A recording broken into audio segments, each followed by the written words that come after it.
You're doing a good job.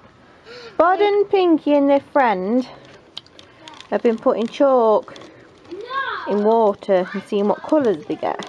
It's a green one, look. Show us your white one, Pink. No, it's white. It's made a bit of a fog, that one. Orange, look, pink, blue, another blue. You're doing a good job, haven't you? You have one more. Oh, and another blue. Some of it got spilt though, didn't it? You now have one more. No, I The little preschool science experiment that they did without realising it. No, it's darker purple. Yeah. Darker purple. I'll be back in a minute, Pink. I just want to show you your chalking and all. These right. Oh yeah, another orange one, look. But it's not ready yet. Oh, not ready. Leave it a bit longer, a little. If you're on my Facebook page or my Instagram, you'll have already have seen the little preschool science experiment and this chalk. They've been chalking with their friend as well, look. Pink, just 1 minute, darling. See, and also if you go on my Facebook, my Instagram, I got toddlers interrupted for a minute.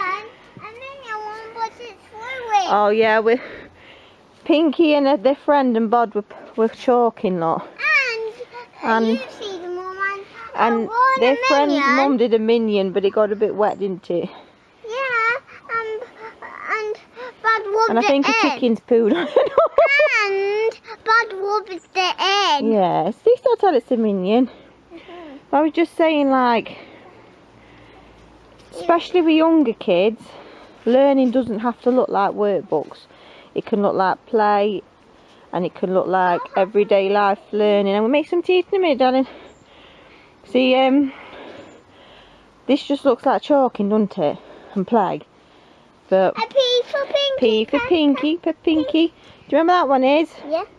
A for Cassiana. A for Amelia, your friend. Yeah. A for, where's a P? Another P for Pinky there, look. See, I see artistic expression, patterns, art, teamwork, socialisation, learning colours. You know that one and that one and that one and that one? That's, everybody done that one. Yeah, we did them together, didn't we? And then you did some on your own. So I'm just showing you, but I showed you more coherently on my Facebook and Instagram because I didn't have a little assistant. I got these. I bought this bug magnifier for Beanie for his birthday. The magnifier's in the top. But Pudge, my oldest, lost a tooth while our friends were here, which was hours of entertainment watching him waggle it. And we put it in there, look, so that you could have a proper look at his tooth. It was covered in blood and he washed it, but there was looking at it covered in blood as well. I don't know if that counts as homeschool science or not. I just wanted to show you some of the bits we've got going on at the moment. When we was on holiday, it was Pudge's choice to pick the Read Aloud. And he picked Barry Loser and the Trouble with Pets by Jim Smith. And it was absolute garbage. Luckily he got it out of the library, we didn't buy it.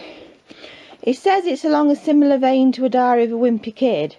But A Diary of a Wimpy Kid's quite humorous in parts. This was just garbage, and there was the odd dog poo joke in it, and that was all you could say for it. And it was just about nothing. And they kept randomly replacing words with words that don't exist. Look, brilliqueals instead of brilliant. Halfway through reading it, I just ended up saying the proper word instead of just saying like their version of the word. It's a dead easy read if your kid's reading it themselves, but with Gabriel being dyslexic and there being words that don't even exist in it, I think that would have confused him. It was absolute garbage, it was. But I went to the works in Skegness and they got this pack of David Walliams books. When we went to Skegness in July, they were in the window on offer for £20, and I considered it then. But then when we went last week, they were £12, so I was like, right, I'm getting them. We have read Mr. Stink and Billionaire Boy before from the library, but we don't own them, and we did own Ratburger, but we've never read The Boy in the Dress, Demon Dentist or Awful Auntie. And Demon Dentist looks massive, look.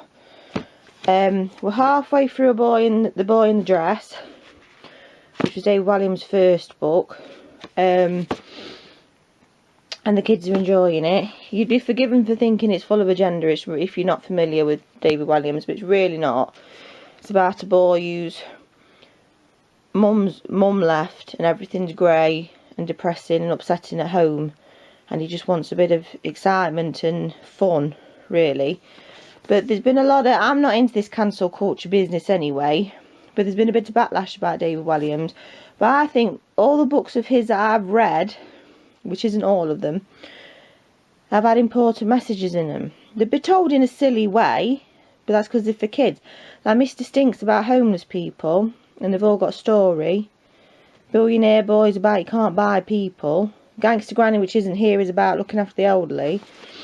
And the Midnight Gang's my favourite one, and that's about being kind to people while there's still time. Sunday School has been shut for 18 months because of COVID, but they've still sent the kids birthday cards and Easter eggs and selection boxes at Christmas. Have been really nice.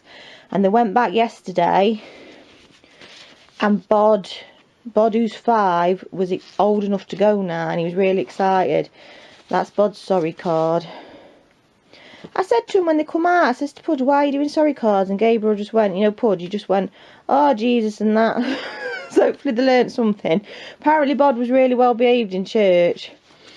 And he really enjoyed it. And Julie, the Sunday school teacher, says, oh, we're doing painting next week. I really enjoy that. That's Pudge's one, and that's Beanie's one. Also, while we was in Skeg, from the works, I got myself this book, A Sister's War, by Molly Green. How far am I? I'm there, look.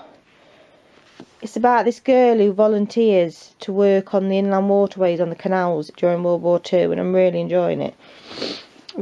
Not that I've managed to do much reading since I've come back off holiday. I got Beanie these binoculars for his birthday because he's been asking for binoculars. And it's proper set.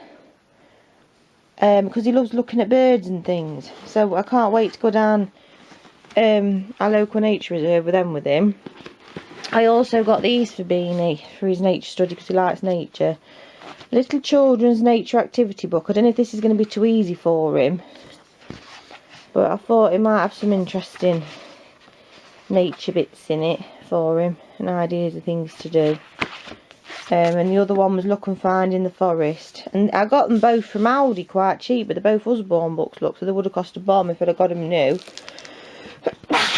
Sorry, I'm sneezing. Look and Find in the Forest. So I thought that might be a bit of fun for him as well.